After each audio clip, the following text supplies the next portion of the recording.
memahami Nah, sepenuhnya. seperti itu, Pak Ini Johan. juga yang mungkin menjadi alasan Terima kenapa kalau kasih. di dalam Ya, buku terima Quantum kasih. Pak Mechanics-nya Johan Griffith bagaimana? ini, Pak Johan pembahasan masih hadir tentang kah? entanglement, EPR paradox, measurement problem dan lain sebagainya Ya, itu baru jadi muncul di sebenarnya halaman gini, dengan adanya 374. Paniko ini Jadi membuktikan kita bahwa diminta untuk sebenarnya membaca data dulu science AI itu bukan 373 milik halaman orang-orang biar IT nanti ya. interpretasinya ketika udah Paniko masuk ke itu pembahasan backgroundnya ini bukan IT nggak sama kemana-mana sekali ya nanti. Paniko ya. Mungkin ini pelajaran Jadi yang mau Saya disampaikan atensi. oleh ingat Pak Griffith atau ada ini. kesungguhan Yang ini pasti hati, anak-anak harusnya yang kita bisa kuliah fisika, mempelajari belajar fisika apapun. pasti tahu lah Betul ya kan, buku Prof. ini. Jaswa? Coba yang pernah belajar pakai buku ini komen teman-teman. Ya Bu, silakan. Dia- Selanjutnya Oke, kita bahas pertanyaan tentang berikutnya salah ini satu dari fenomena yang Patiwan. paling Patiwan menarik ini di juga fisika cukup kuantum, yaitu quantum penggerak entanglement. AI juga Quantum ya. Patiwan entanglement masih adalah hadir sebuah kah? fenomena ketika Boleh ada dua buah partikel langsung atau lebih di yang saling ini ya. terhubung Patiwan atau silakan. entangled bahasa Inggrisnya. Dimana ketika kita melakukan pengukuran pada salah satu partikel, maka kondisi dari partikel yang Dinyalakan lainnya akan speakernya, terpengaruh Pak. secara langsung. Bahkan meskipun kedua partikel ini dipisahkan di jarak yang sangat jauh, mungkin bumi sama Jupiter atau bahkan lebih jauh lagi di ujung alam semesta, pengukuran yang dilakukan Patiwan di satu belum partikel ini akan berpengaruh di speakernya. Ya, partikel yang Nah, lainnya eh, secara ya mau instan. menanyakan Wow, kemarin kok bisa?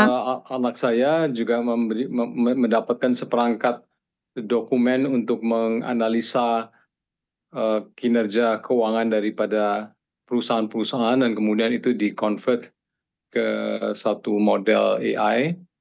Tapi saya tanyakan apakah itu juga bisa di-upload ke Gemini Pro laporan-laporan keuangan tersebut walaupun mungkin nggak 700 halaman.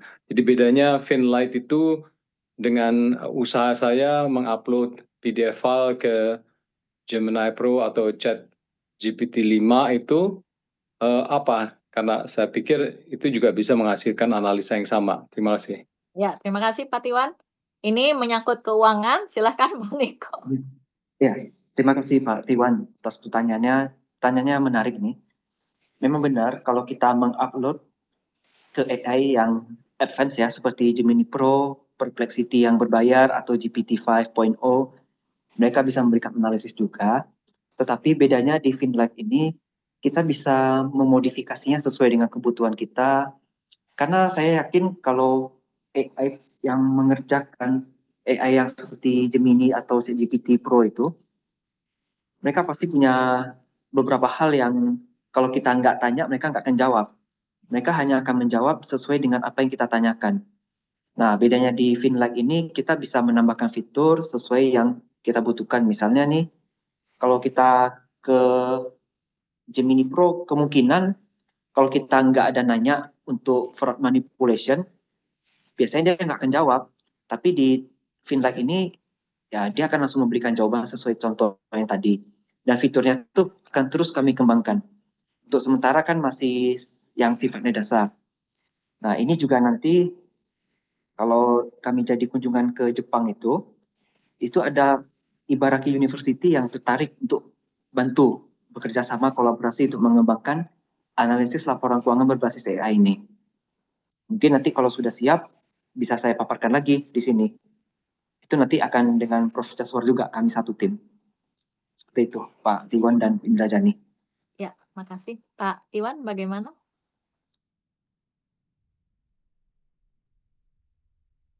Oh, belum dinyalakan Pak Iwan suaranya.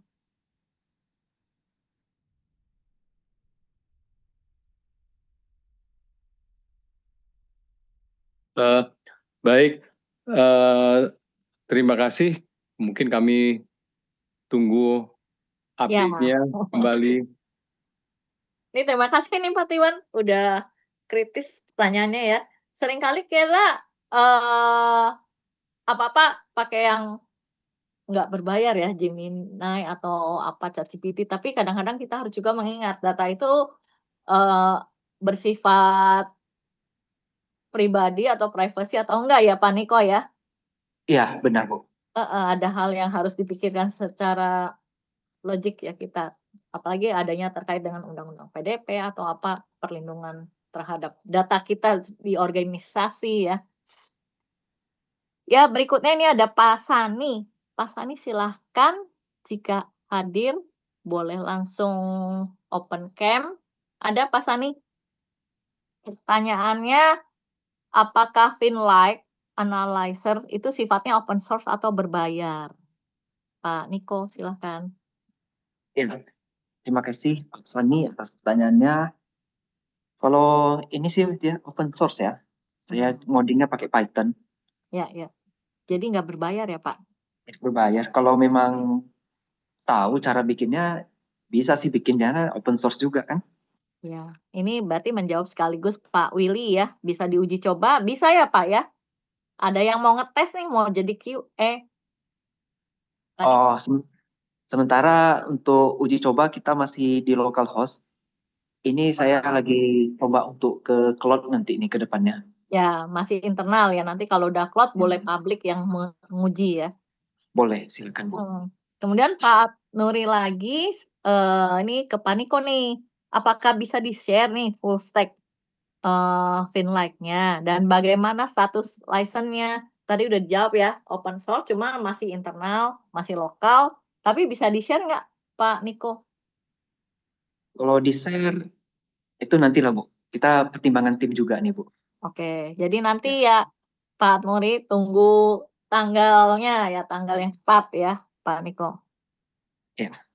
Kemudian dari Bu Yunike, bagaimana teknologi AI dapat membantu analisis data keuangan untuk pengambilan keputusan strategis? Itu yang pertama. Yang kedua, apakah harus pakai agentic AI? Yang ketiga, bagaimana langkah-langkah untuk mewujudkannya? Ya, silakan ini kembali lagi ke Pak Niko ya, laris ya Pak Niko. Oh, boleh, silakan. Menyangkut Nggak apa-apa. keuangan ya, Sama-sama belajar kita di sini Bu, ya. Sharing-sharing Ya. juga. silakan. Oke, Ibu Yunike, untuk teknologi AI, analisis keuangan, ngambil keputusan.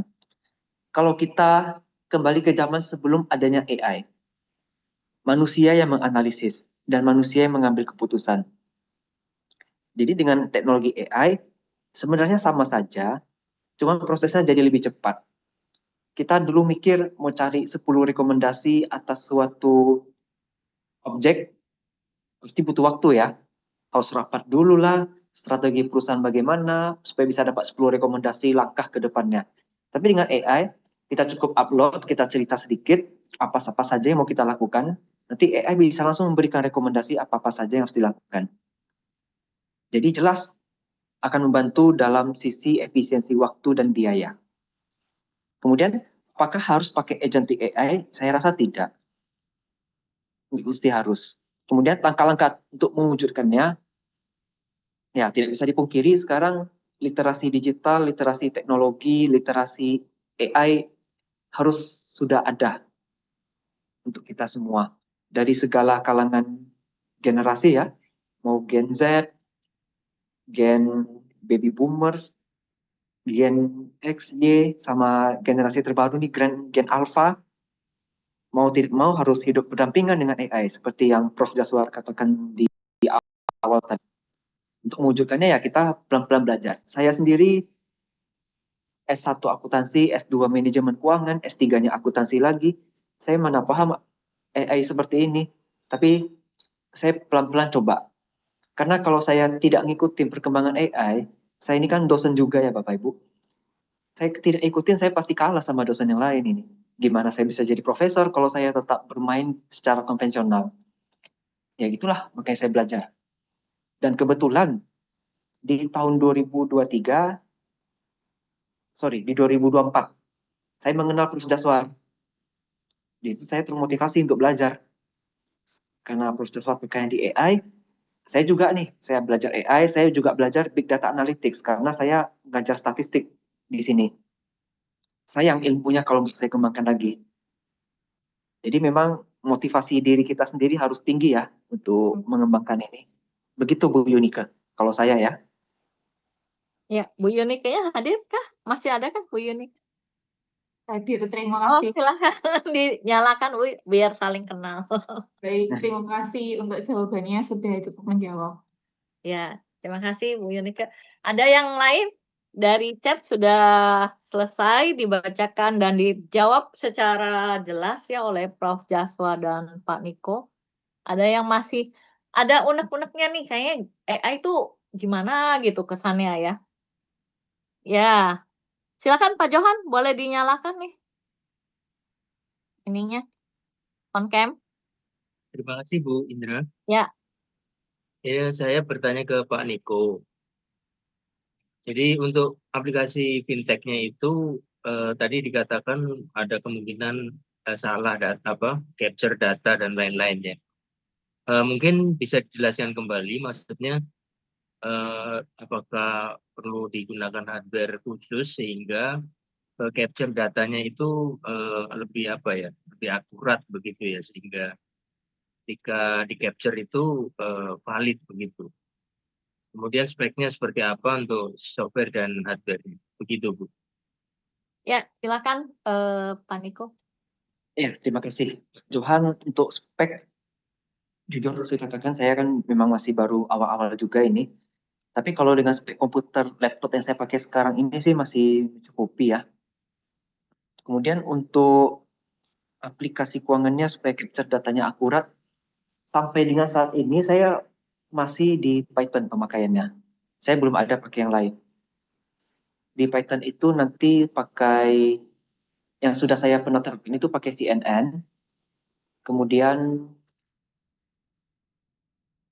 LNN, kemudian ada apa satu lagi saya lupa. Oh ya, sentimen, analisis sentimen untuk mengolah data berupa kata. Misalnya kan saya tadi mau nangkap berapa total aset dari laporan keuangan ini.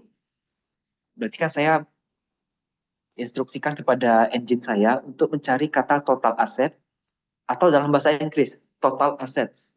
Kalau total kewajiban berarti total liabilities. Nah, itu sudah saya instruksikan kepada engine untuk mencari. Jadi tingkat akurasinya sudah lumayan karena saya sudah pakai 2 bahasa untuk mencari datanya. Ya, kedepannya pasti harus dibuat lebih bagus lagi dan ini memang perlu tahap pengembangan. Seperti itu, Pak Johan.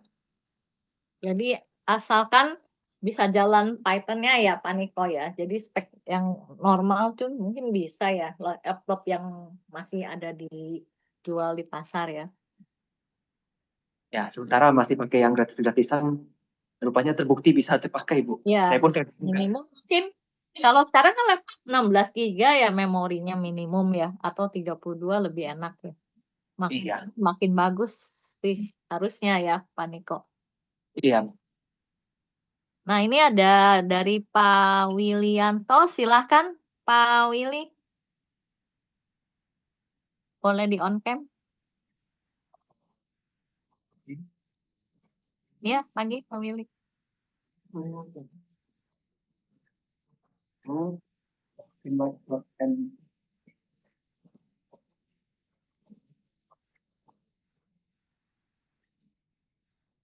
Suaranya kayak jauh banget ya Pak Willy. Kenapa ini?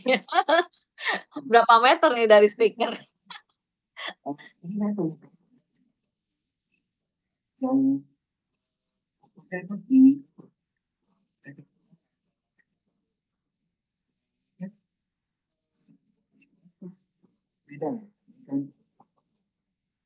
Nanti wartawan ya kalau mau pakai sama yang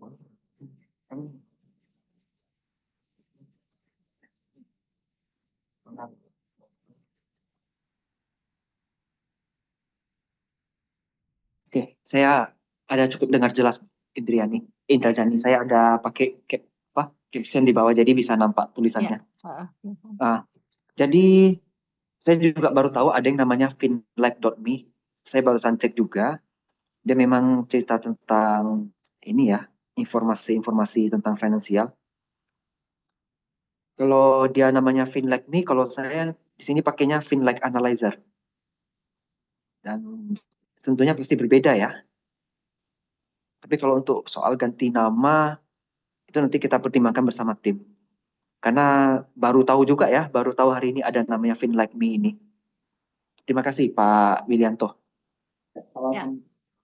Ya, jadi bagus ya Pak Willy. Jadi untuk menyelamatkan ini ya namanya ya Pak Niko mungkin segera didaftarkan biar resmi gitu namanya ya nama Finlike. Iya. Atau mau di Boleh. Indonesia kan boleh juga ya. Jadi biar Indonesia banget gitu kan. Oke, siap. Terima kasih. Silakan dari Bapak Ibu sekalian ada lagi mungkin 1 atau 2 pertanyaan sebelum kita akhiri ya. Oh, dari Pak Nuri kembali. Di sini ada pertanyaan. Pak Nuri boleh dinyalakan videonya biar kita bisa lebih akrab lagi ya, Pak Nuri. Ya, mohon maaf ini lagi nggak stabil. Oh ya udah nggak apa-apa suaranya aja. Kan suaranya merdu ya, Pak Niko. Ya, terima kasih Bu Indah. Iya. Jadi begini Pak Niko, mohon izin. Saya juga sedang menelpon.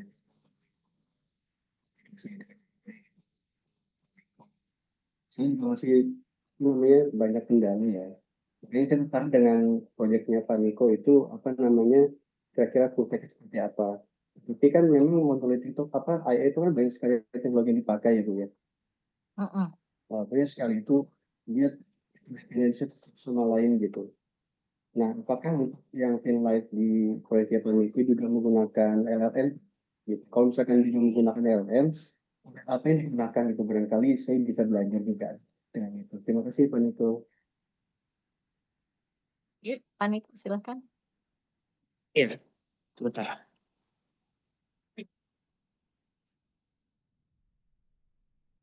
Kalau LLM yang saya gunakan itu untuk mengolah data berupa teks dan gambar.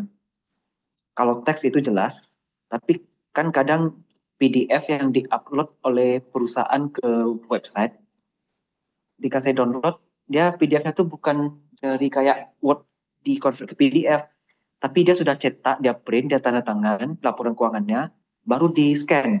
Nah, itu kan menjadi gambar. Yang tantangan sulitnya itu adalah yang pada bagian gambar itu. Tapi untungnya sekarang ini sudah bisa. Nah, jadi saya menggunakan LLM yang generatif, ada juga LLM yang diskriminatif yang klasifikasi atau evaluasi teks, seperti sentimen dan pengelompokan. Dan ke depannya nanti akan ditambah lagi LLM yang lainnya. Ya, Itu. terima kasih Pak Niko. Pak Adnodi, cukupkah? Atau mungkin dari Prof. Jafsor ada menambahkan mengenai pertanyaan dari Pak Nuri ini, yang AI kan tidak monolitik, pasti mengundang banyak tools. Salah satu Finlight juga menggunakan LLM atau gimana? Pak Jafsor barangkali mau menambahkan. Iya, kalau saya sepertinya tidak ada komen di situ, Bu. Karena sedikit beda ya, Bu. Maksud saya ya, artinya AI yang kita kembangkan ini murni awalnya itu ya tidak menggunakan, seperti Pak Niko kan dari open source tuh. Kalau saya tidak, Bu. Kita mengembangkan dari awal itu adalah memang dari nol gitu loh, Bu. Jadi artinya lebih fleksibel gitu loh, Bu. Karena yang kita ambil itu adalah kan AI ini kan logikanya aja yang kita perlukan. Kalau mesin itu kan language itu kan boleh pakai mesin apa saja gitu loh. Iya. Ya kebanyakan itu mungkin komen saya sedikit di sini bahwa berapa bulan yang lalu itu saya diundang juga menjadi dewan analisa untuk perusahaan 20 perusahaan besar di Indonesia tentang IT-nya. Termasuk BCA, termasuk Pertamina. Ternyata mereka mengembangkan itu masih menggunakan sedia ada, dalam arti kata link dengan yang lain, aplikasi yang lain. Akibatnya ya ketergantungan itu besar sekali gitu loh. Nah, di sini mungkin begini Bapak Ibu semua, sedikit mungkin pemikiran yang berbeda ya dari saya sendiri. Kenapa saya melihat begini, komen saya Bapak Ibu semua, kenapa perusahaan-perusahaan luar negeri itu, perusahaan besar itu susah tumbangnya gitu. Ternyata rahasia mereka ada satu Bapak Ibu semua. Ternyata IT mereka, karena kan saya kan di R&D juga ya Bapak Ibu semua, ternyata mereka mengembangkan original punya mereka sendiri gitu loh. Jadi ketika ada hantaman dari luar, kan yang namanya perusahaan itu kan melirik satu sama lain. Contohnya seperti ya ChatGPT sama DeepSeek itu kan walaupun dia sama-sama ya, tapi dia tetap kompetitor gitu. Nah, makanya kita kalau di Indonesia kita selalu bergantung kepada yang lain gitu loh. Jadi contoh waktu saya kerja di Sumitomo ya Bapak Ibu semua, kita punya bukan AI, IT. Di IT itu kita memang murni tidak sama dengan orang lain, kita murni punya sendiri. Artinya ya kita jangan tergantung kepada yang lain. Sama dengan AI yang saya buat Bapak Ibu semua. Ini AI yang saya buat ini murni mulai dari nol itu adalah kembangan dari Okari sendiri. Jadi kita tidak bergantung kepada yang lain. Jadi platform ini kemanapun kita mau kembangkan kita nggak terpengaruh. Artinya ya menurut saya Bapak Ibu semua bergantung kepada kita mau bagaimana. Gitu. Apakah kita masih memakai ketergantungan kepada yang lain atau tidak. Tapi ini satu, kalau kita masih memakai link kepada yang lain memang cepat selesainya. Tapi kalau kita buat sendiri itu lambat. Bayangin Bapak Ibu semua, 2013 saya coba, baru saya melihat hasilnya ya tahun 2023 ini. Itu hampir lebih daripada 10 tahun yang lebih. Itu 10 tahun itu baru saya melihat hasil. Tapi kalau misalnya kita memakai link yang lain, ya cepat Bapak Ibu, 1 tahun itu kita bisa kelar. Tapi kita selalu bergantung yang kepada produk luar. Nah, contoh nih kebanyakan perusahaan di Indonesia itu kemarin itu mereka menganalisa karakter customer menggunakan ChatGPT. Artinya selagi ChatGPT itu ada ya kita bergantung terus mereka itu semua gitu. Jadi maksud saya kalau boleh saya sarankan kita semua ya kita cobalah jangan mencoba bergantung kepada lain. Makanya kita lihat sekarang Bapak Ibu semua, Cina itu datang dengan dirinya sendiri. Kita lihat sekarang dia lebih bisa menghantam Amerika. Ketika kita bergantung kepada luar, kita selalu ya bergantung sama mereka. Kita lihat negara Cina ya Bapak Ibu semua. Mereka bisa berdiri sendiri karena mereka membuat sendiri gitu loh. Itu dulu dari saya Bu Indrajani ya, perbedaan pendapat saya. Terima kasih. Terima kasih Prof. Jafar. Karena ini waktunya udah jam makan siang ya, mungkin Bapak Ibu juga perlu beristirahat ya. Sebelum kita tutup mungkin ada kalimat mutiara dari Prof. Jafar dan Pak Niko agar kita semakin semangat untuk memajukan AI di Indonesia ini. Monggo, Prof. Nah, terima kasih. Kalau sama saya hanya 2 kalimat.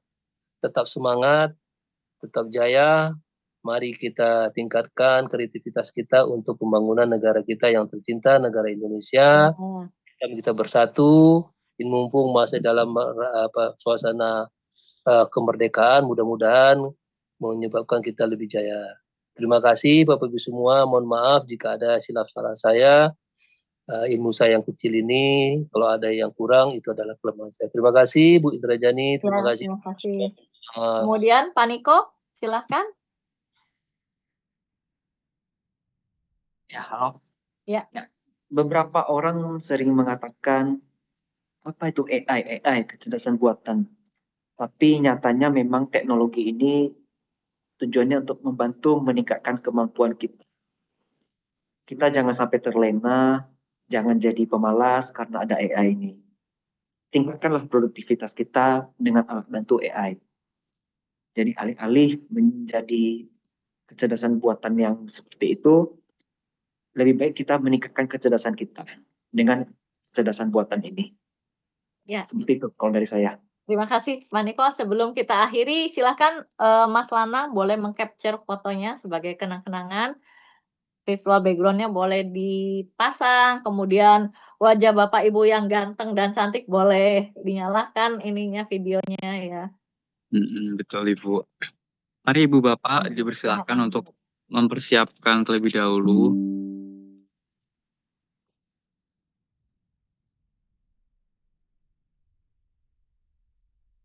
Boleh dibuka wajah-wajah ganteng dan cantiknya.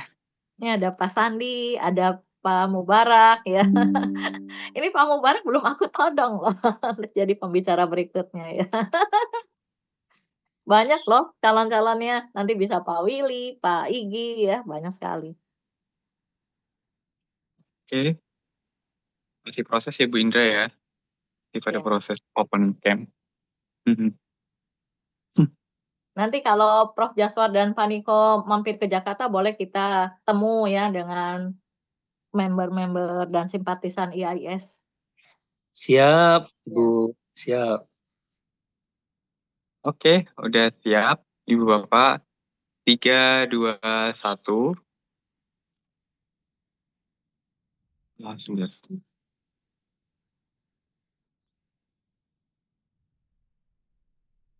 3, 2, 1.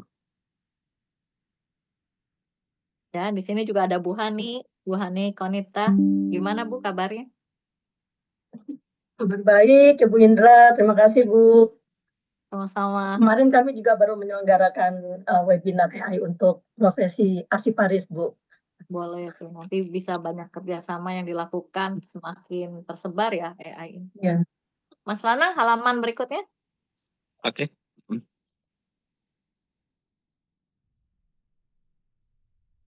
3, 2, 1.